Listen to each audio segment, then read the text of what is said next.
Hello again, folks, and welcome back to Let's Play Pillars of Eternity. I'm your Game Master Darius. Last we left off, we had gone through the North Weald up to the Temple of Hylia, where I had met a dragon. Decided not to kill it. That feels weird, trust me. It feels weird not to have done it. But yeah, I guess next we're gonna head back down to Elms Reach. Oh wait, are we out of the... I think... Shit.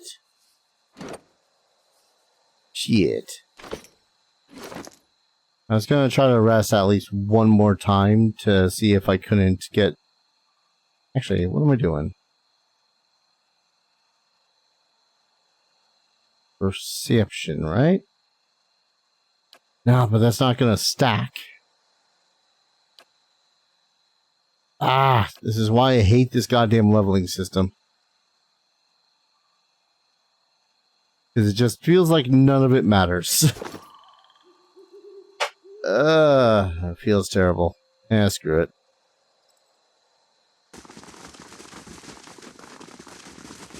Maybe there'll be an inn at Elms Reach. That'd be nice. Probably won't be. I don't know. I know that there was one at the other location. I'm never gonna remember them. Paladin Homes. All of Warriors. I still have to go to the Golden Grove, right?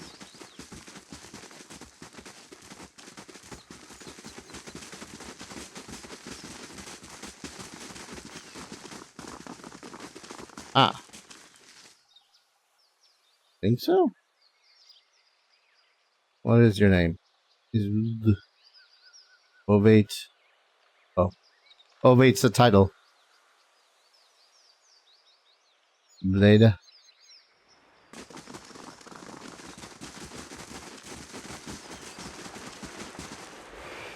Oh, hello. You have stayed true to our cause, Inquisitor, when so many others have not. For every heretic we confess, for every betrayer that burns on our pyres, new sheep continue to flock to Iavara Extensios. But not you. I underestimated you in the beginning, but no longer. You honor me, Grand Inquisitor. It is not for honor that I summoned you today, but for duty. Too many of our own have confessed upon the wheel and the rack and the flame. Too many of our faithful have had their minds poisoned by the Kratom witch. The tide is against us now. We have but one option. Iavara's following must see her exposed for what she is. She must confess her heresy before my court. How will we reach her? Not in Kratom, surely. Their lord has embraced her heathen faith and protects her with his army. But in Oceanus, things would be different. The king of Oceanus is a sinful man. We have helped him to see the error of his ways, and now he fears for his soul. He would pay any price for absolution. But how will we get Iavara to move to Oceanus? You have already done much for the Inquisition. I wouldn't ask this were there any other choice.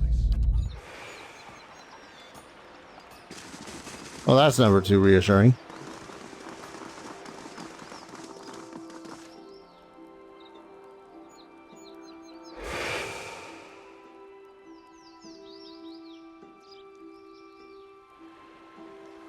Two identical women seem to fade into view as they move away from the great trees that camouflage them.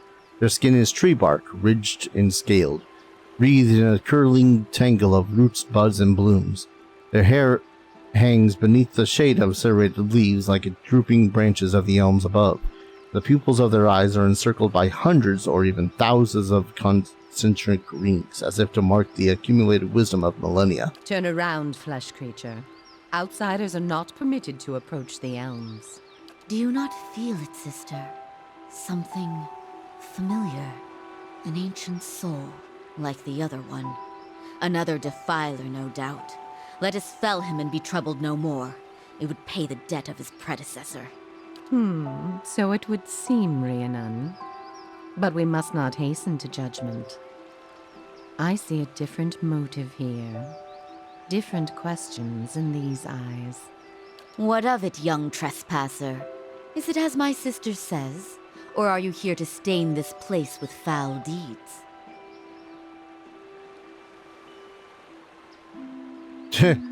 Yes, let's essentially flirt with the essentially dryads.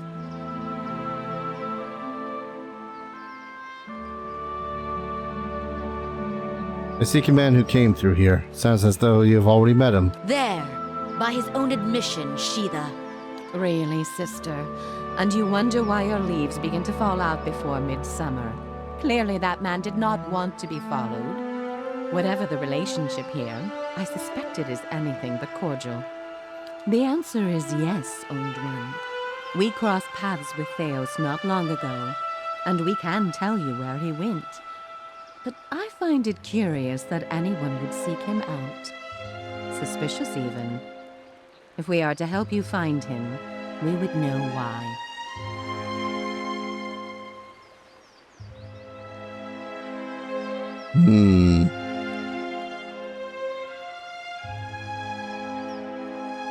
Stopping him might end Waydwin's legacy.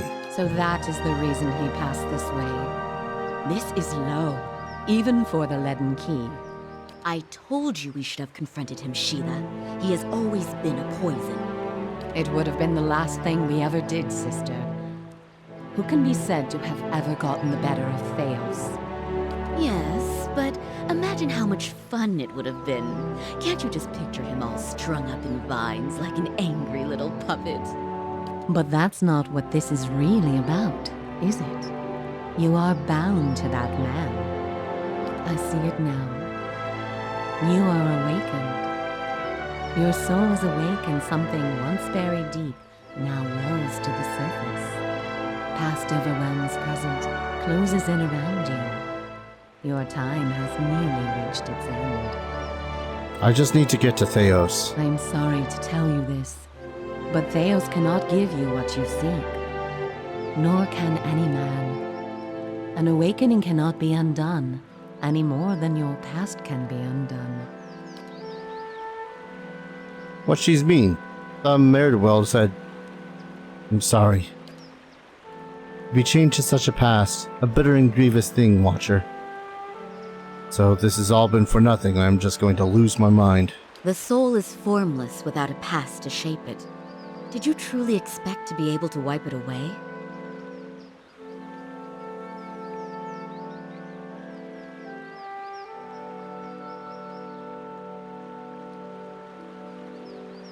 I'd rather try to put things right.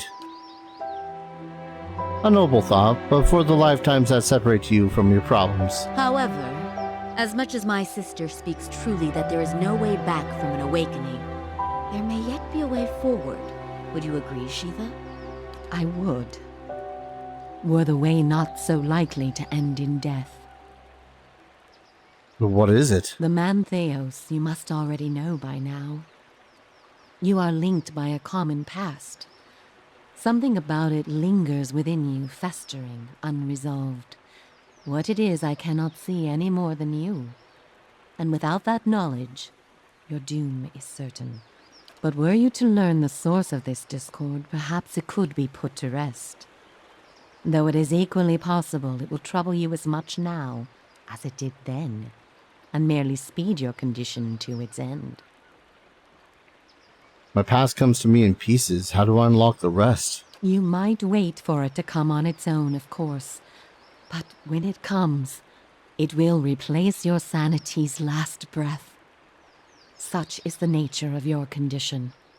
Or you could learn it from someone who already knows. Thaos, would he remember? It is said the gods made his memory perfect, that he may never forget his charge. If he ever knew, he still does. Not that he would tell you, of course. You have followed the right person for the wrong reason, it seems. We see it often beneath the elms. The soul dragging mind and body to unknown places for unfathomable reasons. You may have wandered into Thaos' path many times, in many lifetimes, without an awakening to show you why. The only thing that's certain is you did not find what you sought. You said you know where he went. He has gone down beneath the tower to a place older than we, where the people of Engwith once walked. He makes his way to the buried city, Sun and Shadow. May he stay down there and rot with the remains of his people. He may yet. He won't be returning the way he came, that much is certain. He opened a secret path in the tower's base, and saw it destroyed behind him through some vile means. Is there another way to get down to him? We know of one. On the burial isle, through the court of the penitents, Braeth Yaman. A shortcut, in fact. Don't be cruel, sister. The way my sister speaks of is not for the faint of heart. A great pit at the center of a forgotten court, where faiths were judged in place of crimes. To most, it is simply a gateway to death. With the help of the gods, it can take you where you want to go. What do you mean with the help of the gods? The pit is said to have been a means of judgment by the gods. Those cast into it are meant to die. It is that way you must pass to reach Sun and Shadow. The court is old. We do not know much for certain, but it would seem only the gods themselves can grant passage. What is this court? No more than a ruin now. It is older than we, a place for the trial of heretics. We were not here to witness it, but at one time there was a group that refused to acknowledge the gods. Neither the first nor the last, of course, but these were numerous and all put on trial for it. Those who did not repent were cast into the pit and imprisoned below. The fall killed them, of course. The prison was not for people but for their souls, and their sentences were eternal. It is said that many of the condemned repented and were permitted by the gods to ascend from the pit, so long as they pledged their service to one of them. But these are old legends.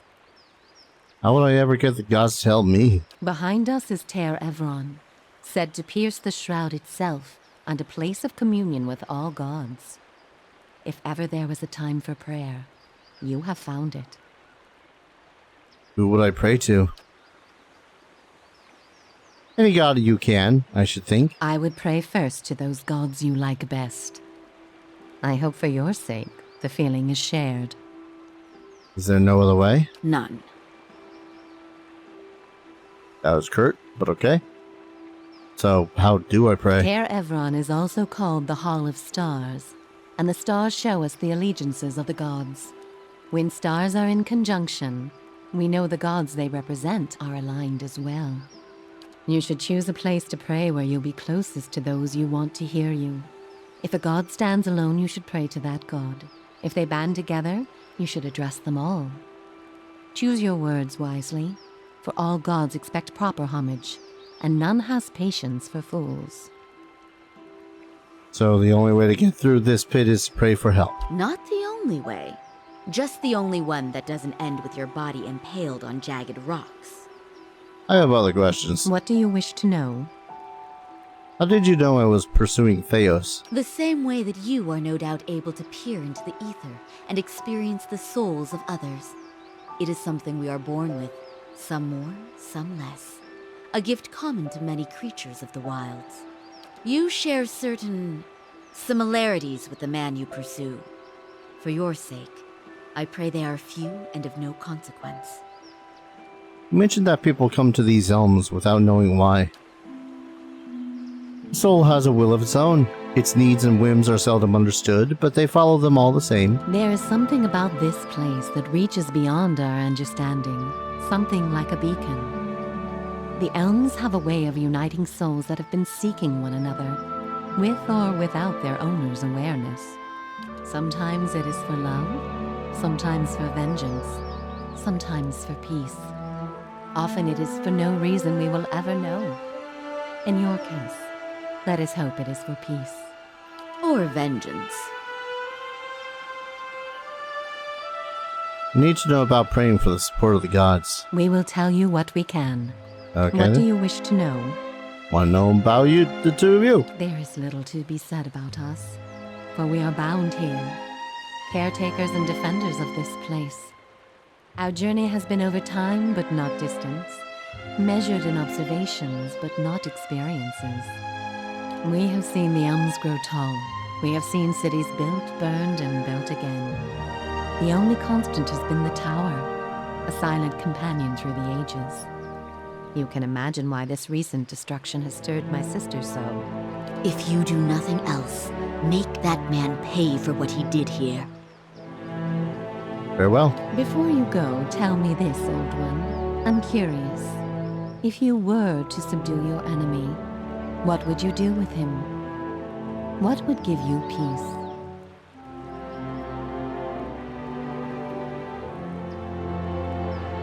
I wish to undo the harm he's done. You would need to have twice as many lifetimes as he to repair his savage work. But perhaps there are strides you can make. All the same, think on this matter. Be assured in your course. In the end, it may mean all the difference, not just to his soul, but to yours.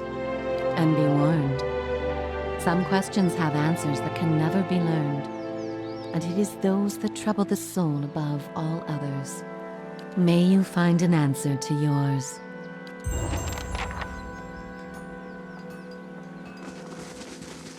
Well, I guess we're praying to some gods.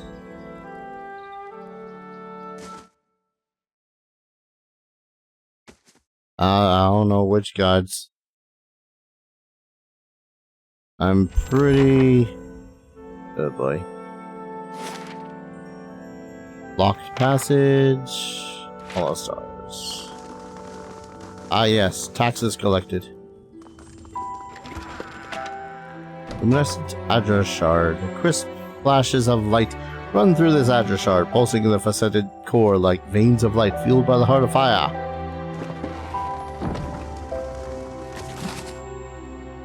Oh jeez. That is lore. So much lore. Shattered and charred stone blocks the passage into sun and shadow. Hold on a second. Okay.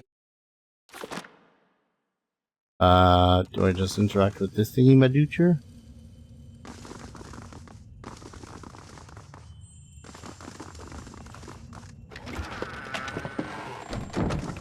Oh, that's a quest item. I guess I interact with this thingy, my bad.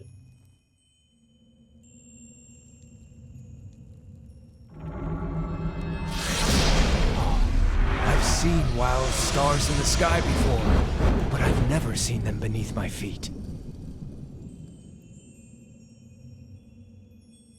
Oh. You know, considering we were just dealing with Hylia, let's deal with Hylia, maybe.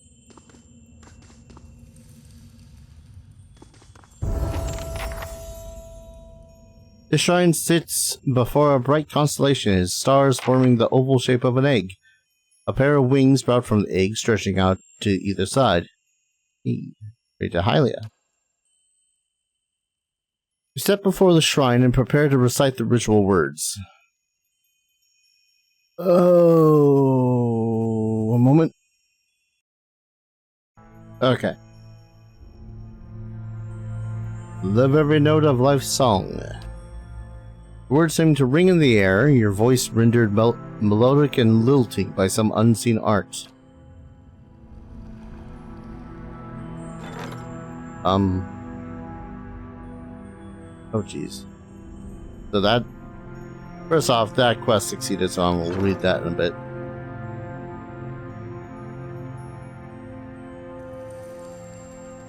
Pray...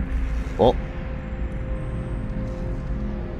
You kneel. While you pray, you feel the space around your body shift and melt, and you find yourself in the vision of a mountaintop temple. A tree grows in the center of an ancient ruins.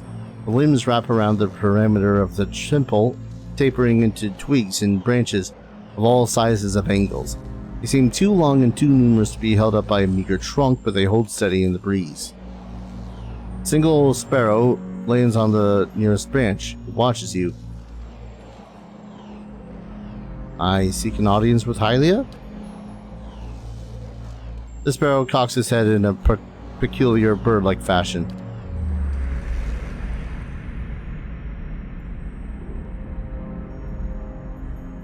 God, sometimes I hate dealing with gods. Whistle to the bird? Whistle the first tune that pops into your head. The sparrow blinks its beady eyes and hops closer to you along the branch. It bobs its tiny head and opens its beak, and the rich, thrilling melody that spills forth is the song of the chorus of birds. A massive flock descends with a thundering of wings and whooping, screeching, chirping calls.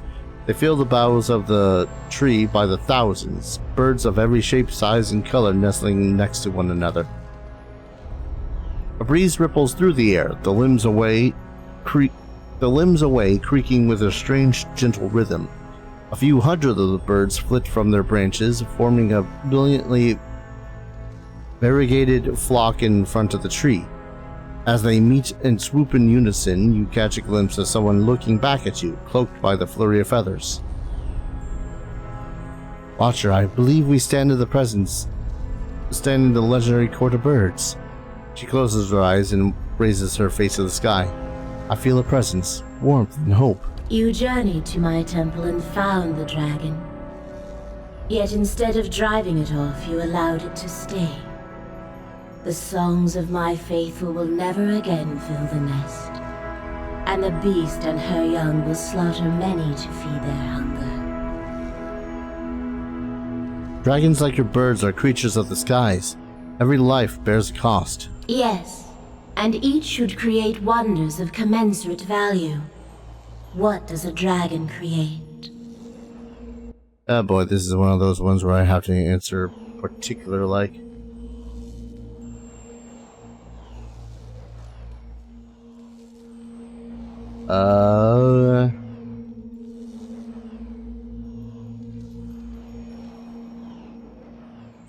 Death, it was weak and run curse now. Beauty. I don't think Hylia cares that more big about beauty. More dragons, big dragons create baby dragons. Ah yes, the intelligent answer. Fire. It consumes but also powers creation. Plumage of the sun. Brilliant burning feathers of orange and yellow. In the sky it brings life. In the soul, inspiration. And on the poet's desk, guidance. Your answer speaks of discernment, Watcher. Of a soul that is a candle in darkness. Perhaps you could bring light to a place of shadows. Oh, I like that. Alright. Yeah. Nah, I like that. I like that a lot for Talos. I came to you for aid. I need to get to Sun and Shadow. Birds return to the tree and nestle among the piers. Breeze ripples through the branches again, carrying the goddess's voice. Yes, but not only to stop Thaos, to undo the tragedy he has wrought.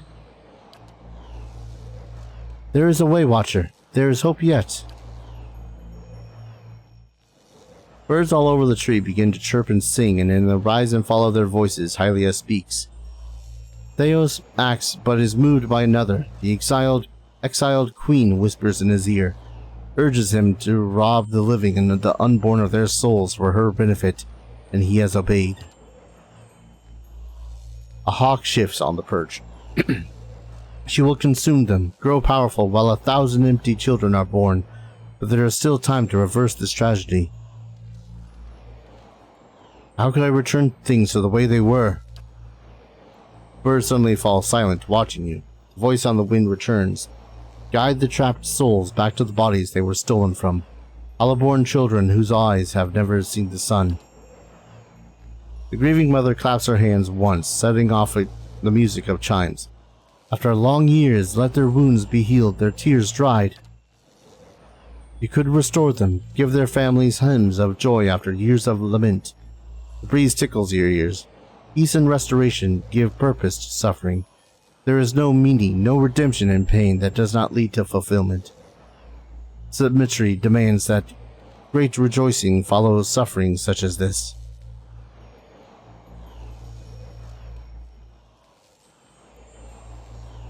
Thank you, Helia.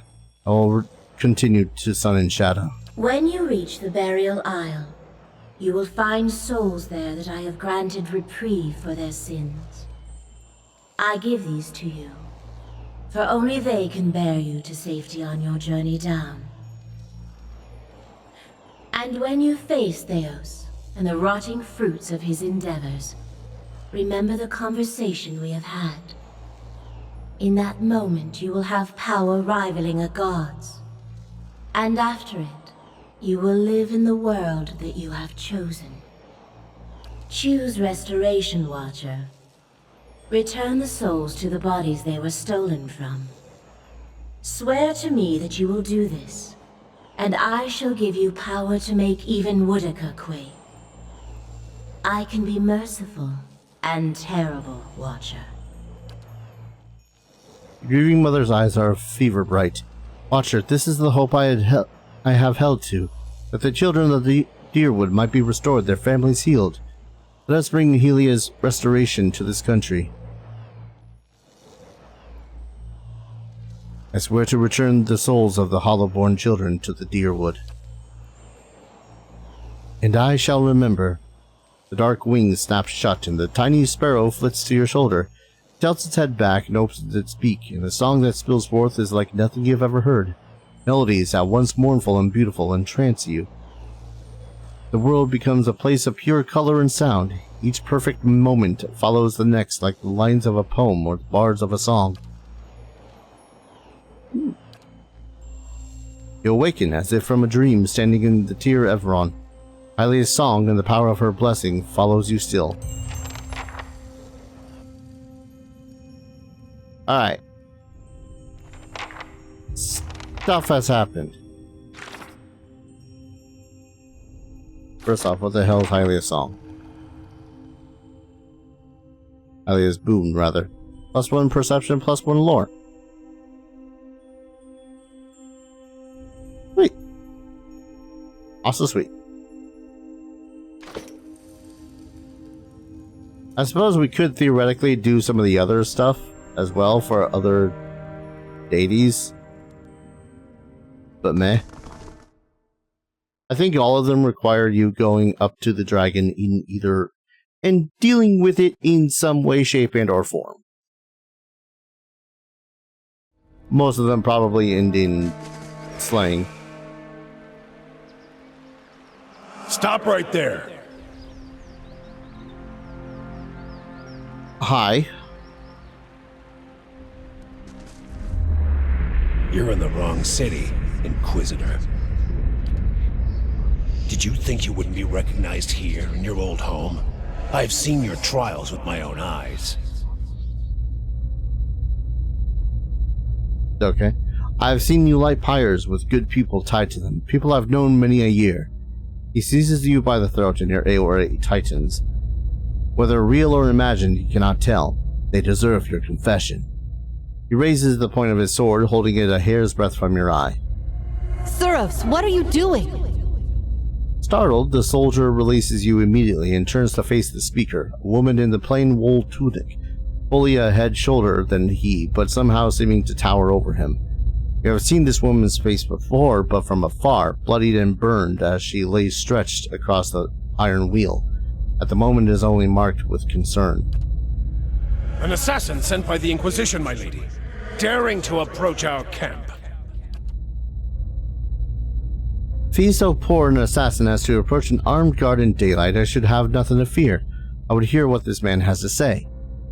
She stares him down until he can no longer face her. He turns away, sour-faced, watching you through sidelong glances, his knuckles white around the pommel of his sword.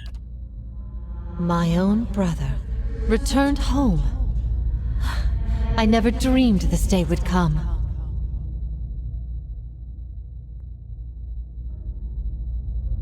Grand Inquisitor Thaos Ix Arcanon dispatched me here to spy on you. Are things as desperate as that over there? Would never have known. I hope your next assignment is more stimulating. Listening to my lectures is dull work for a spy. But there are few things stronger than the bonds of family. I should never have doubted we'd be reunited one day. Whatever your reasons, I've missed you all these years. Having you here now at this time when I'm surrounded by strangers is a wonderful gift. I would like for you to stay here in our camp as my guest. My Lady Irvara, I beg of you. This is an Inquisitor. This is a desperate attempt on your life. The only way it can succeed is if you allow it to. This is a missionary, same as I was. Taught the wrong things as I was. If I can't have faith in one man's ability to reason, once he knows the truth, what hope do we have? My lady, he admits being a spy. That should make him less of a threat, wouldn't you agree? I have nothing to hide. All I see here is an opportunity to persuade someone who could help us. We have many former missionaries here. They are our most loyal, our most helpful. Many have died for us. These are not people we should be turning away. And if the Inquisition wants my life, they can have it. But they know as well as I do that my cause will not die with me. Come, we have much to talk about.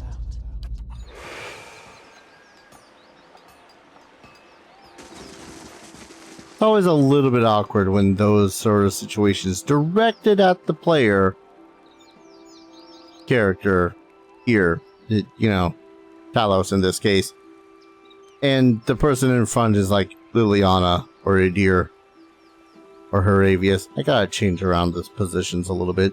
Also, it turns out we leveled up. I'm gonna do that off camera. And speaking of which, I'm gonna go ahead and call an episode. When we return, we're more or less at a point of no return. Like, once we jump down that hole and get down into the sun and shadow, that's the end of the game. And no, I shall not be doing the DLC. I'm kind of worn out on this game, and I'm kind of eager to see it to the end at this point. Thank you everyone so very much for watching. I hope you're all enjoying this series as much as I am enjoying playing it, and as always, I hope to see you all in the next video. Take care. Cheers.